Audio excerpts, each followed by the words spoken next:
أعوذ بالله من الشيطان الرجيم. بسم الله الرحمن الرحيم. الرحمن علم القرآن خلق الإنسان علمه البيان. الشمس والقمر بحسبان والنجم والشجر يسجدان والسماء رفعها ووضع الميزان ألا تطغوا في الميزان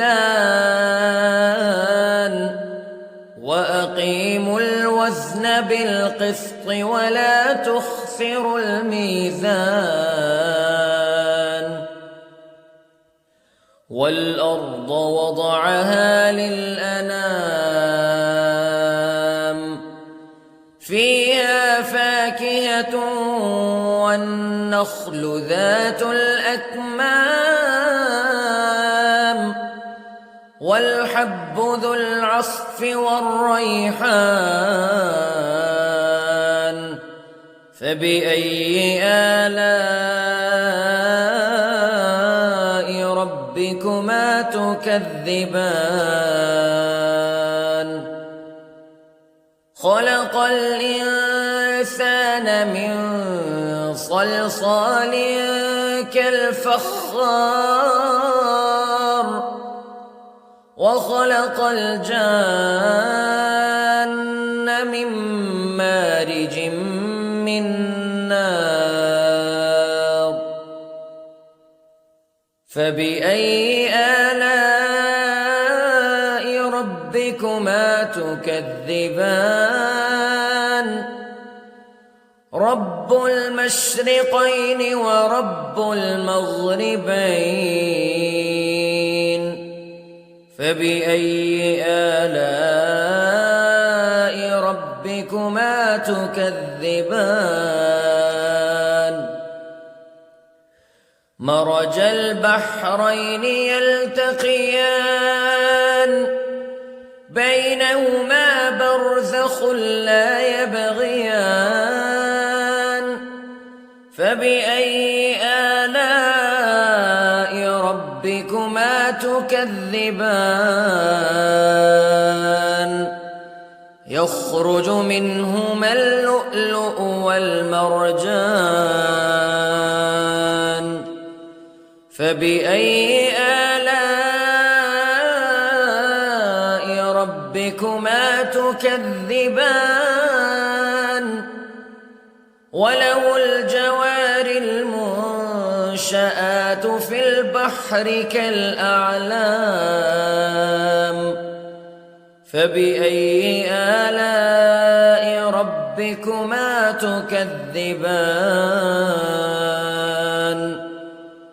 كل من عليها فان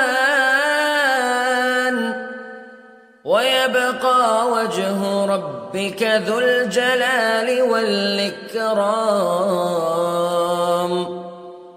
فبأي آلاء ربكما تكذبان.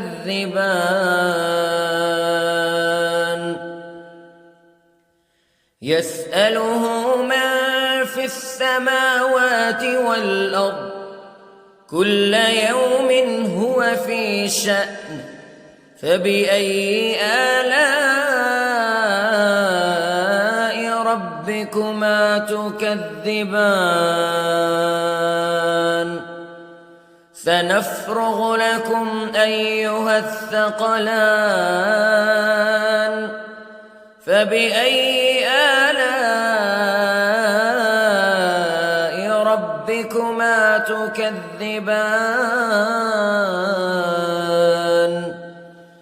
يا معشر الجن والإنس استطعتم أن تنفذوا من أقطار السماوات والأرض فانفذوا لا تنفذون إلا بسلطان فبأي آلاء ربكما تكذبان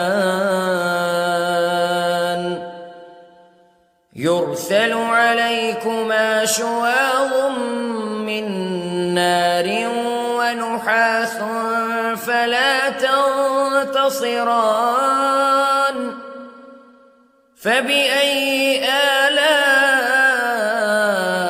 ربكما تكذبان فإذا انشقت السماء فكانت وردة كالدهان فبأي آلاء ربكما تكذبان فيومئذ لا يسأل عن ذنبه إنس ولا جان فبأي آلاء ربكما تكذبان يعرف المجرمون بسيماهم فيؤخذ بالنواصي والأقدام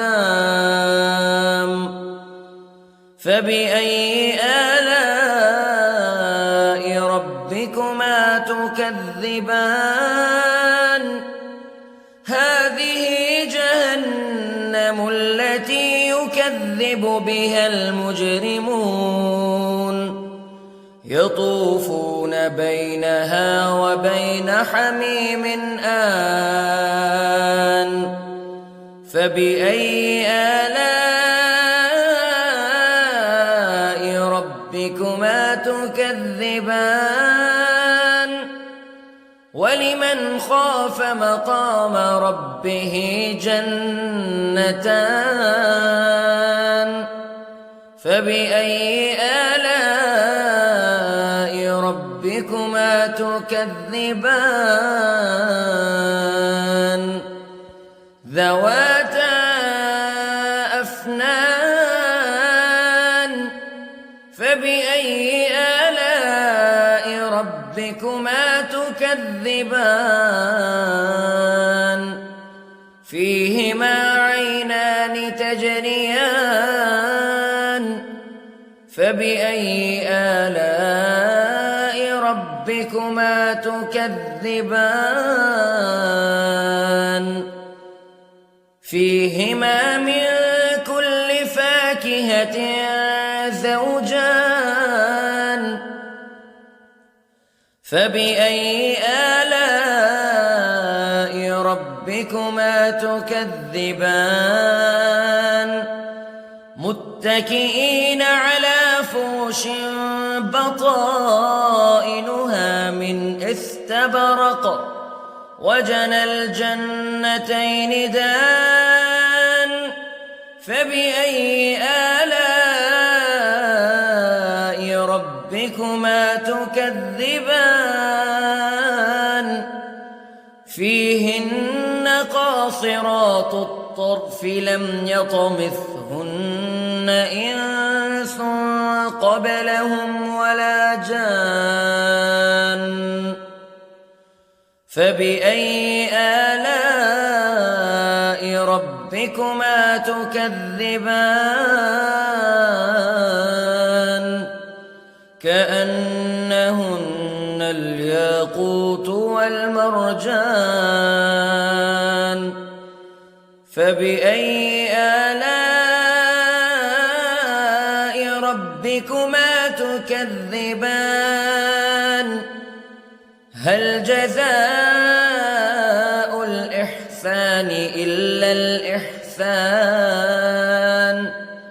فبأي آلاء ربكما تكذبان ومن دونهما جنتان فبأي آلاء ربكما تكذبان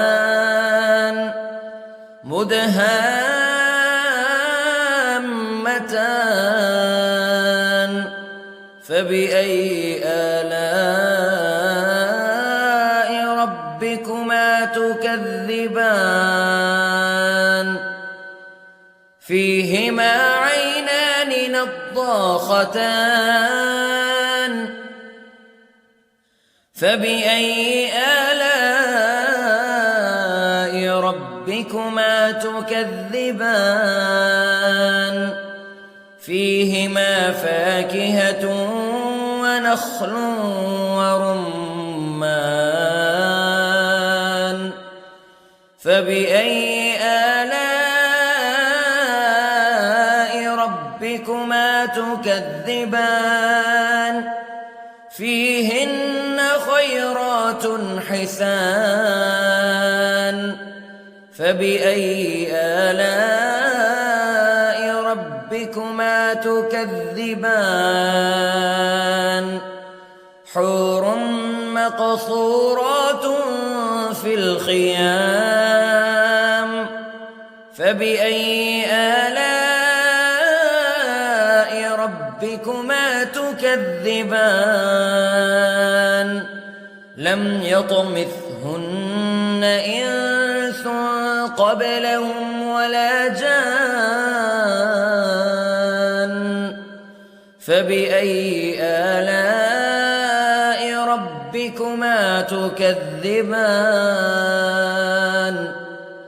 متكئين على رفرف خضر وعبقري حسان فبأي آلاء